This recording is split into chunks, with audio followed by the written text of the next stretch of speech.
Welcome, ladies and gentlemen, to the Adgrodcast. I am Adam. I'm Graham. And I'm Rodney. And this week, we have a special presentation. Long form. So come back with me to the mid-1980s. Musicals are going strong. People love them. I'm talking Oklahoma. I'm talking Cats. I'm talking Les Mis. And that's really the extent of what I know. But what we're going back is into 1987. This is just after the second Alien came out, Aliens. And one of the most famous Broadway directors has been tasked with bringing the greatest sci-fi musical to the stage. It's called SCI-FI the Musical. And we have been given the greatest gift to be here for meeting one. We're gonna go step by step to see how he gets it done. Well, that director I mentioned, his name is Ford Dopolla, and he is the greatest Broadway director in his time. Now on July 2nd, 1987, let's arrive to the meeting where it all begins.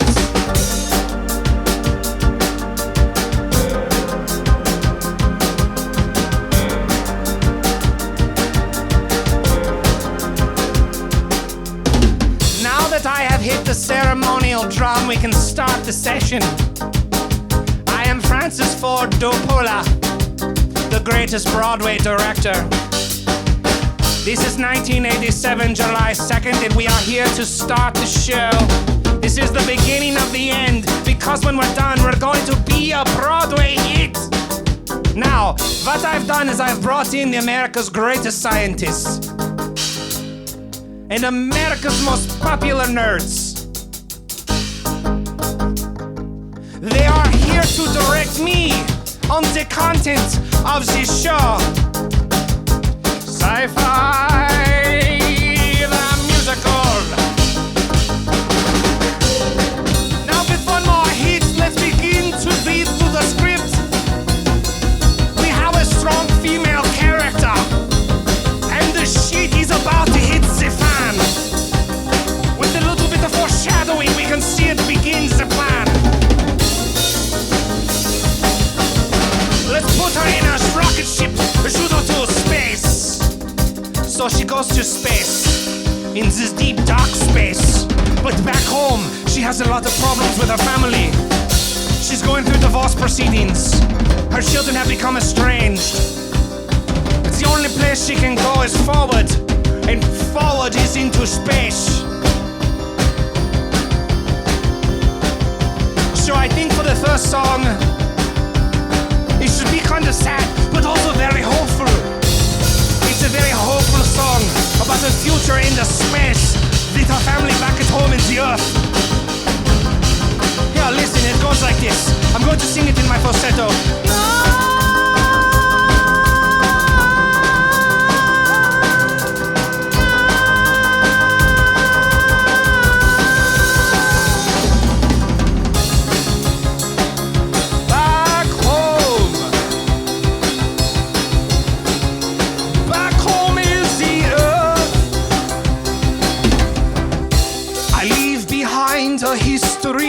I look forward in front of me, beyond the stars and in the dark.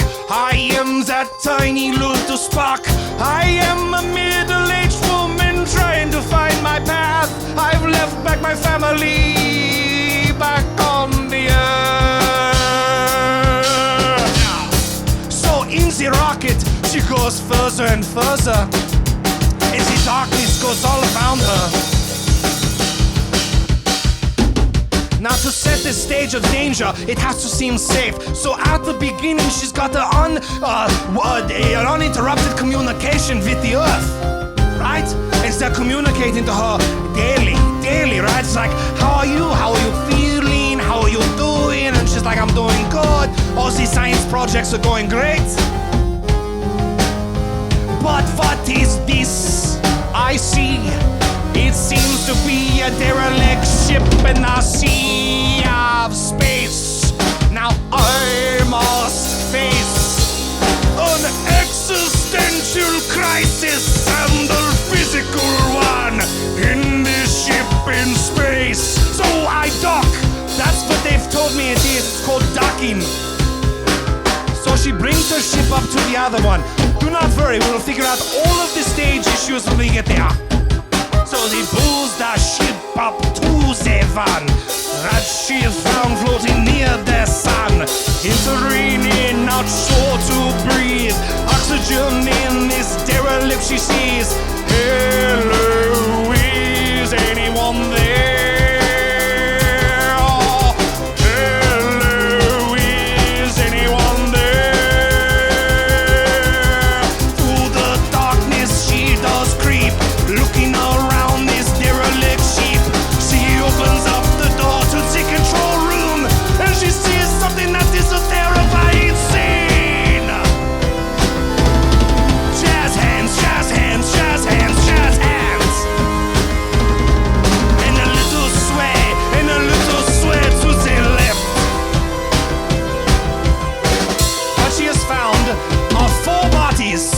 And they seem to be decomposing because they have been there for such a long time. And she walks up to the one that seems like the leader. You know, I've never been in the military or anything, but I know everyone has a leader. And they usually define themselves by some sort of metals. So she goes up with the dead one that has the most metals.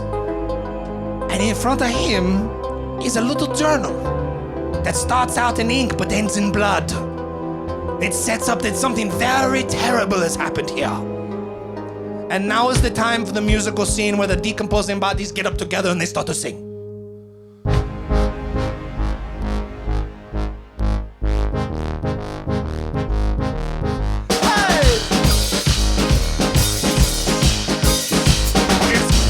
It's going to be a very fun tune. We're alive now! Why we are the dead bodies that you have come to. We're here to tell you we're dead bodies and you will die soon. It sounds like a lot of fun here, but I promise you they're your only tears. Do not stay inside this ship. Your soul from your body, it will run.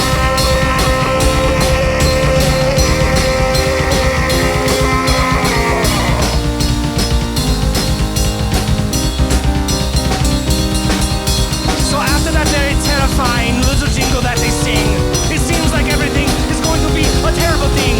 She starts to run. She runs for her life. She starts to think about her dad. She starts to think about his wife, which is her mother. Sure about her brother, her entire family, and why she even bothered. But she runs into another empty room, and the four decomposed bodies go zoom, zoom, by.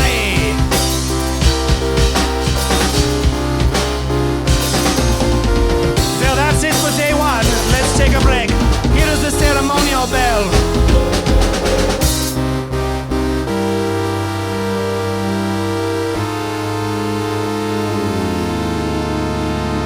But while they slept, they just heard the same song in their heads.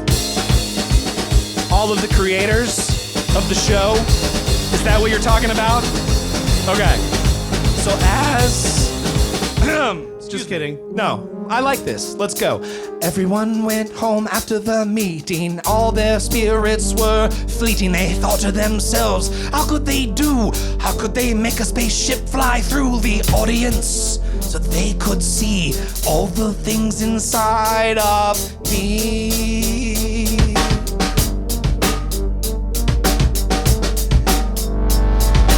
Yes, I might be the greatest director on Broadway, but how do I make this play? How can I bring the things from the screen to the stage to make people scream? What can I do?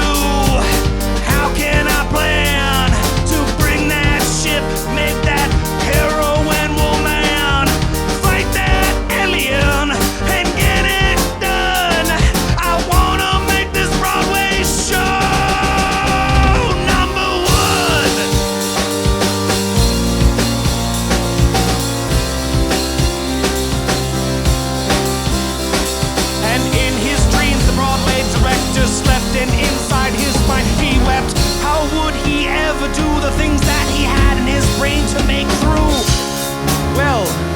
let's fast forward 2 weeks.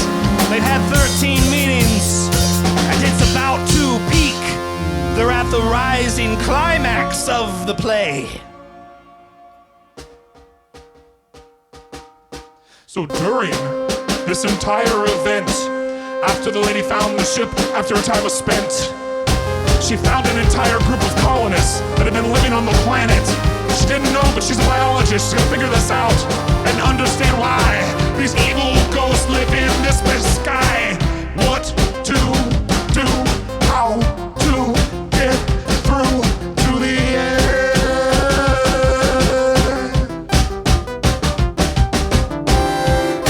Okay, so I thought very long and hard about this. I know exactly what the next thing happens. See, the heroine, she finds a teleportation device that shoots her down to a neighboring planet. There she finds colonists who have been living there for an unknown amount of time. But also she finds a bunch of space marines. And the space marines tell her that they're in charge, that they're going to make sure that the planet is large. And she says, you don't understand, up in the sky, up in that space station, there are a bunch of men who died. They are evil space ghosts, and they're coming to feed. Yes, that's the rising action we need. That is it, that is the plan, that is the plot. I think it is something special that we've got. Now, how do we bring it here? How do we put it in front of an audience who will cheer? Oh yeah, what do we say? What do we do? And who is the actress that is going to bring this to the world? To the world, cause they have to see the same things that are happening inside the feed. So, after she's landed on the planet, she's gained the trust of a local man who is greatly respected, so that people start to believe. Start to hate up of the Marines. Jazz hands, jazz hands, jazz hands.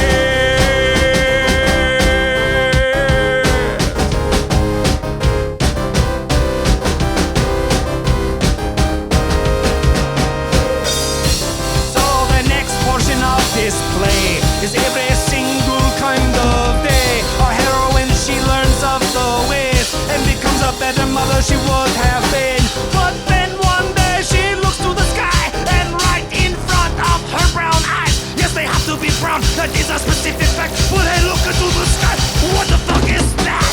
She says, it's the same derelict ship that she saw earlier, but it is now entering that planet's atmosphere. Because you see, when she teleported to the planet, she gave them the planet's existence. And these ghosts, they need to feed. It is the only way they breathe. So basically, to backtrack, she has woken up an evil spirit on a derelict ship that has followed her down to this planet. And they want to feed on the souls of the people so they can live forever.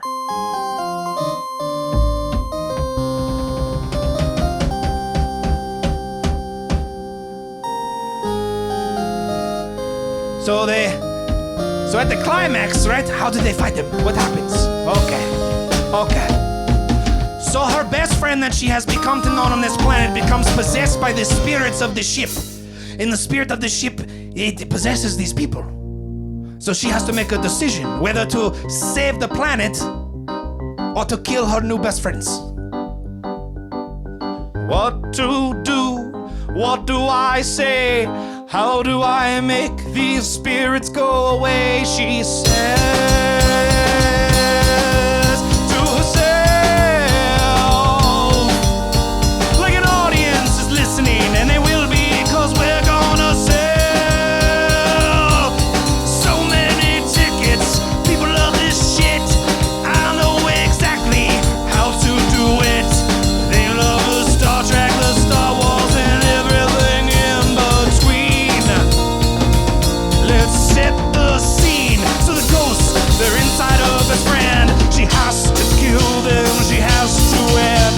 Because if she doesn't, then they'll go on to maybe plan to get her daughter and her son. That's right, we learn that in the middle of the story, that their next plan is to go back to her history planet, and they will take the people that reside under the church steeples. But she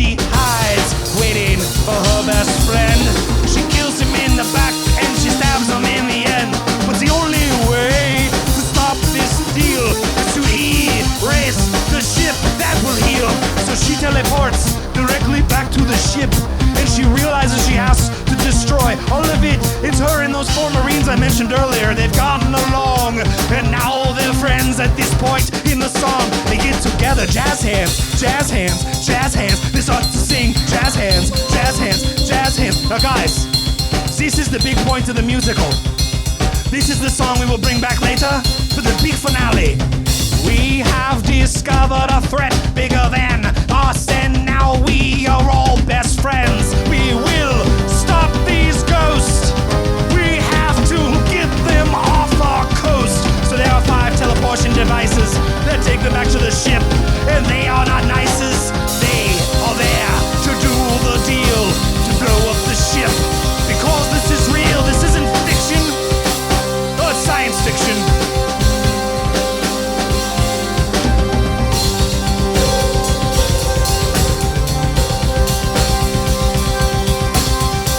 So now we see our heroine and the 4 Marines sneaking into the control room, swiping in a bomb that they made earlier in the tune. They made a bomb. That's right, they made the bomb and they hook it to the control of the ship. But here's the problem. Someone has to stay behind. Yeah.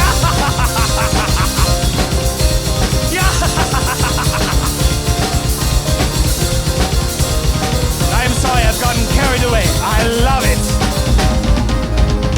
So if I could get a little introspective moment for the heroine, because she is the one who stays behind. This is one of those big sad songs where she has to blow up the ship and she's going to die. Why didn't I give the time where I live all of my regrets connected to my family and pets? I wish that I had really lived with the children, and I give all my love, but now I find here I am in my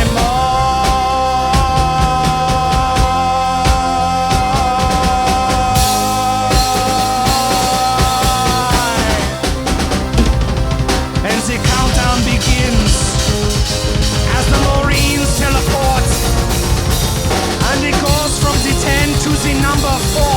And in that time, we see she's at peace, because she knows she has actually, in the long run, saved her family.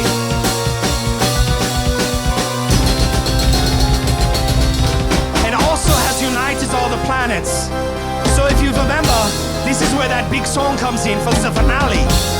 By her unselfish actions, she has actually saved the world. From the aliens, from the Marines, from the omnivores.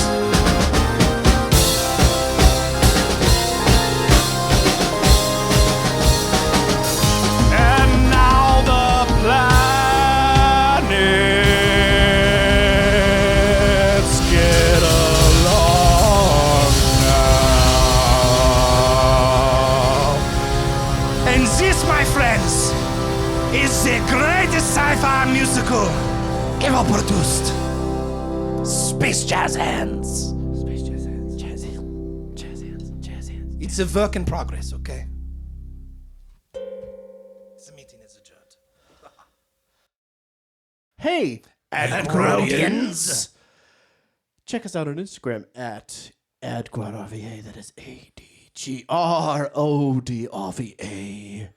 Or on Facebook, just search AdGrod, or go to facebook.com/AdGrod. And if you're a fan of literature, you can go to the Adgrodcast.tumblr.com to find my sweet, nifty lyrics. Thanks for listening. This has been the AdGrodcast. Make sure to subscribe. See you next week.